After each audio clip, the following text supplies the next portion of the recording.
నిబంధనలు పాటించకుండా వాహనాలు నడిపే వాళ్ళ డ్రైవింగ్ లైసెన్సులు రద్దు చేస్తామని మంత్రి పొన్నం ప్రభాకర్ అన్నారు.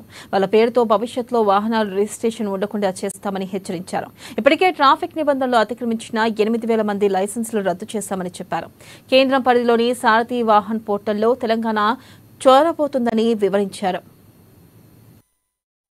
మోటార్ వెహికల్ యాక్ట్ అనేటువంటిది ఈ ఫెడరల్ సిస్టమ్ లో గవర్నమెంట్ ఆఫ్ ఇండియా అంటే కేంద్రము రాష్ట్రము కలిసి జరిపేటువంటి యాక్టివిటీ. ఈ ఫెడరల్ సిస్టమ్ లో దేశంలో ఉన్న 28 రాష్ట్రాలు ఇప్పటికే సారథి వాహన్ అనేటువంటి పోర్టల్ లో ఎప్పుడూ యాడ్ అయి ఉన్నాయి. తెలంగాణ రాష్ట్రం అందులో లేదు.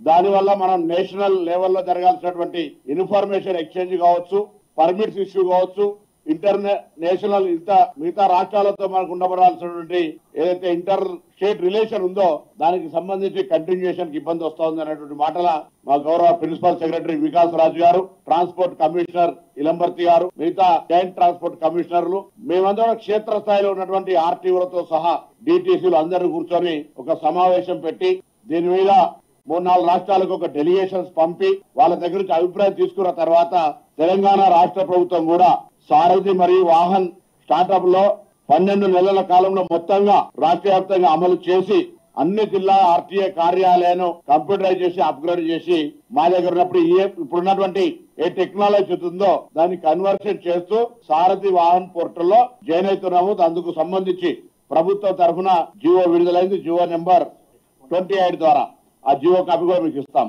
దాని గౌరవ ముఖ్యమంత్రి గారు అనుమతి తీసుకొని సంబంధిత శాఖ ద్వారా. రెండవగా